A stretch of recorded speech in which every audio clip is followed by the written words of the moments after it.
Hey guys, Bryan here from Liquid Concepts. So to start off in 2026, we wanted to go ahead and show you a quick little video on hot versus cold. So a lot of customers have asked us about this, and so we thought we'd shoot a quick little video on what is the main difference between dipping in cold water versus hot water and what exactly does the film do. So let's go ahead, let's dive into this, see what the film actually does, and show you guys a few things on how to navigate whether you're using cold water or hot water. So let's get started. So what we're gonna be using is just our standard carbon fiber. Y'all have probably seen this tons of times if you follow any of the videos that we do, but this is kind of more of a baseline film. We know how it works. We know exactly like the way that it works. And also as it stretches, you can really see a lot of imperfections if it's not done correctly. So what we're gonna do here is we're just going to take and we're just gonna get a couple of squares out of this. And so we're just gonna cut this off right through here. So that way we can have these here. And just mainly for our testing purposes to be able to show you guys a few different techniques, few different tricks and things like that on what happens with cold versus hot water. So we'll go ahead, we'll get a baseline of what we need to have for just the standard dipping alone. All right, so if you're new into the hydrographics, a couple of things that you wanna remember. First thing is that most of the time, most hydrographics films are going to want to soak for around 1 minute at 80 to 90 degrees. So we've got our film set down right here. Now, of course, make sure that you put it down with the correct side going down to the water because there is a correct side that you need to have. So, in saying this, right now we can see that the water temperature is sitting right at about 83 degrees. It's set to about 85, so we're right in the middle between where we need to be. And then of course, we want to start our timer so then that way we have our countdown and it's going down at the 1 minute mark. Now, because I was a little bit late, we're probably gonna spray this a little bit early with the activator, but what we're mainly getting is just the baseline. So once we have this film soaking for 1 minute, we can now spray our activator. Once our activator is sprayed onto the film has broke down enough in the water to become stretchy and pliable, and then the activator liquefies all these inks that are sitting on the film, and then it allows it to stretch all around whatever object that we're dipping. So for the baseline, we'll go ahead, we'll spray our activator and dip our hand just so that way you can see what we're looking for in the correct dipping application. All right, so now that we've got our timer going off, we'll take our activator and spray it onto the film. Once we've got it sprayed, we want to make sure that we have a really good glassed out look, which you can easily see going right through here. So now we're ready to dip and get our standard baseline. So I'm just going to dip straight down, just nice and slow, going down into the water. All the way down, even down into here, and then we can pull it right back out. So of course you can see clearly we've got a really nice stretch. We got a dark black area here, and then as it stretches, it gets lighter. We've got good coverage all the way around our fingers, all the way around into here, even down into the back, and we've got really good coverage all the way down through here. So if we were to dip an item, that would have been a pretty good hit all the way around. Now, of course, had way more stretch than what we needed, but just to kind of show you guys what this is actually capable of, this would be still a very good dip. So this is going to be what our baseline is going to start out looking like. Now, let's move on to a colder water and show you guys what that is going to do to the film whenever we start to actually work with it and activate it and things like that. All right, so for the sake of time and just kind of how we want to show the cold water, I've just got normal tap water that we're actually going to fill this bucket up to right around in here, and then we will dip the exact same film that we just cut and we'll do it in here, but of course this is going to be colder water. So let's go ahead, let's get everything filled up with this. and then that way we can go ahead and get everything ready to go for the dip. Now, a couple of things to remember on the cold water. Whenever you are putting the film down into the water, the film is actually breaking down before the activator even hits it. So what's happening is it's starting to break it down, so then that way it becomes stretchy and pliable, like what I was saying before. So what we want to try to find is the happy medium between, of course, enough soak time to be able to be stretchy, but also we want it to be to where we have enough heat so that way it can start to break it down quick enough, because the heat and the time both go hand in hand. Because if we don't have the heat, then the problem is that we may not have enough soak time for the actual film itself. So whenever the heat is applied, which in this case for our process here, we want it to be somewhere around that 80 to 90 degree mark,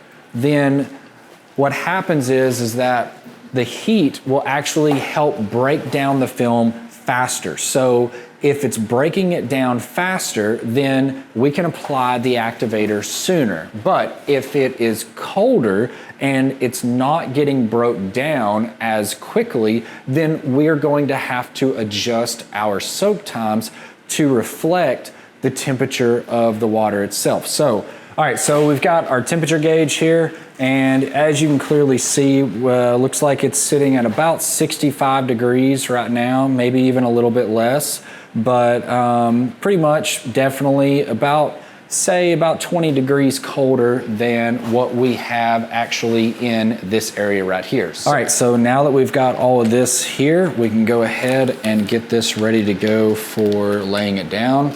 Now again, I have to have this border on here or else it's just going to just completely open up everywhere. So other than that, we'll set that down just like so, and we'll start our timer just like what we did before. So we're gonna let it sit, let it soak, and then after the 1 minute, we're going to spray it and see what happens. All right, so we're ready to go. Timer just went off. Spray the same amount of activator, and then we'll go ahead, we'll look, we'll see, we can see that of course it's definitely not looking as good as what it did. It's glassy, but it's still not exactly perfect. So what we're probably gonna see is this is actually gonna act more like paper going into the water. So we'll take our hand, just like what we did before, and definitely not the same results whatsoever.